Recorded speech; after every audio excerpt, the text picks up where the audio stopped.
Gracias, señor Ridao. Juan José López Burniol tiene la palabra. Muchas gracias. Agradezco muy especialmente la oportunidad que se me brinda de hablar a un grupo de compatriotas españoles desde la perspectiva catalana, como voy a hacerlo. Y verán ustedes que la óptica catalana es plural, porque precisamente voy a comenzar en sentido casi opuesto a lo que ha dicho Joan Ridao. Porque si alguna idea les quiero transmitir, es que no se crean ustedes que el problema grave que tenemos planteado todos nosotros es consecuencia de que el déficit fiscal y que la crisis económica ha provocado pues una destrucción, está iniciando una destrucción de las clases medias por un reparto injusto de los costes de la crisis, y que esto es lo que ha provocado que se haya disparado el tema catalán. No, esto no es así. José Luis Comellas, en un libro de síntesis de historia de España, decía: cuando comienza el siglo XX, España tiene planteados 4 problemas. El problema militar, el problema agrario, el problema religioso y el problema catalán. De los 4, los 3 primeros se han diluido. Queda el problema catalán. ¿Qué es el problema catalán? Miren ustedes, a mí en Madrid me pasó una anécdota en una conferencia en que hablaba más o menos de este tema. Cuando termino mi exposición, un profesor de Derecho Constitucional me interpela diciendo: ha hablado usted con conceptos antiguos, ha hablado de nación y de soberanía. Y yo le respondí: mire usted, yo no he utilizado ni una sola vez la palabra nación. Yo he dicho que Cataluña es una comunidad con conciencia clara de poseer una personalidad histórica diferenciada y, lo que es más importante, voluntad de proyectarla al futuro mediante su autogobierno. Autocontrol de los propios recursos y autogestión de los propios intereses, en diversa medida y en diverso grado a lo largo del tiempo. Pero si ustedes leen, por ejemplo, las intervenciones de los diputados catalanes en las Cortes de Cádiz, verán ustedes que en definitiva podrían decirse casi las mismas palabras en las Cortes de la Segunda República o en las Cortes actualmente. Es un problema que ha perdurado. ¿Por qué ha perdurado durante tantísimo tiempo? Hay quien dice: es que ha habido un engaño recíproco por parte del Estado. Siempre, cualquier concesión que se ha hecho, se ha procurado que no pasase de la pura concesión administrativa. Pero se apunta también desde una perspectiva catalana, tampoco se ha sido normalmente claro, porque más allá de cualquier reivindicación, latía siempre un algo más. Recuerdo que Santos Juliá dice, por ejemplo: es que Prat de la Riba era independentista, lo que sabía que no podía ser. Y esto es lo que subyace. En segundo lugar, se dice, por ejemplo, muchas veces desde Cataluña: es que en España no hay federalistas. Y se podría volver al revés, en Cataluña tampoco. Porque en Cataluña los que se dicen federalistas no son tales, sino que son confederales que buscan normalmente una relación bilateral. Y por otra parte, yo diría que hay una negación radical por ambas partes. Porque desde España, desde la España que no es Cataluña, la aceptación de esta comunidad con conciencia clara de personalidad histórica diferenciada, si quieren ustedes llámenla nación, y si no, no se lo llamen, cuesta mucho hacerla. Pero es que desde Cataluña también se incurre en un error. Los catalanes hemos repetido tanto Estado español que nos hemos acabado creyendo que la nación española no existe. Y España es una nación de tomo y lomo con una mala salud de hierro.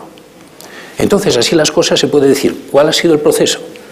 Pues quizá una nación grande que no ha tenido fuerza suficiente para absorber a la otra, y una nación pequeña que no ha tenido fuerza suficiente para volar.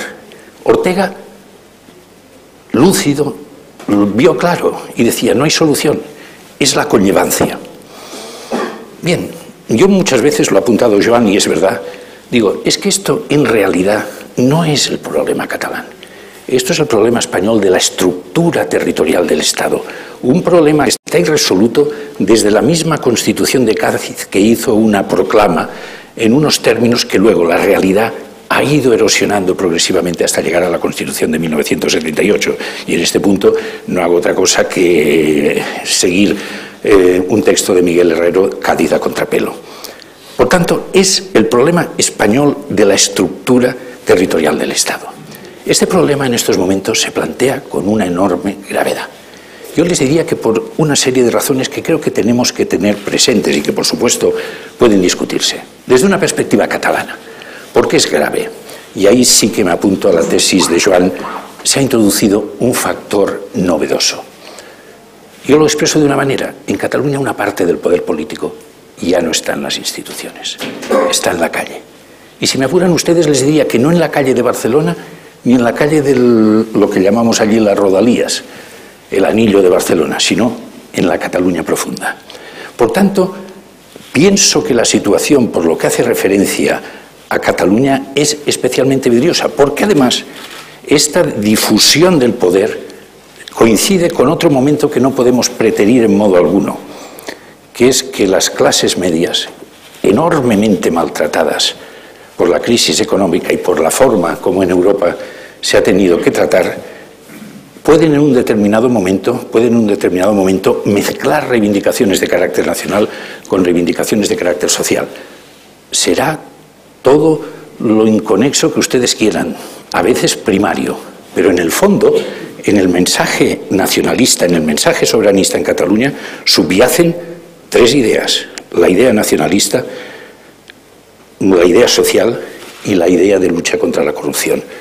Un inciso: esto significa que por parte del Gobierno de España no se puede enrocar en una interpretación tridentina de la Constitución diciendo esto no es posible, sino que tiene que presentar un proyecto alternativo, porque en definitiva a la gente y a las personas no se las coarta con prohibiciones, sino que se las impulsa con proyectos. Entonces, esta situación, por lo que hace a Cataluña, se agrava por lo que acabo de decir y por lo que hace referencia a España.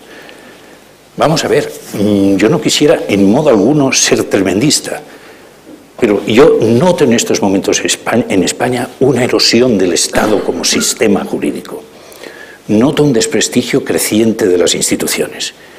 Y noto, me refiero a la totalidad de España, por supuesto, una corrupción rampante, que no es causa de los fenómenos anteriores, sino precisamente consecuencia de ellos. Lo cual quiere decir que este problema catalán es un aspecto, este problema español, si ustedes quieren, es un aspecto concreto de la problemática grave que en estos momentos tiene planteado España. Miren ustedes, a mí me gusta hacer excursiones históricas.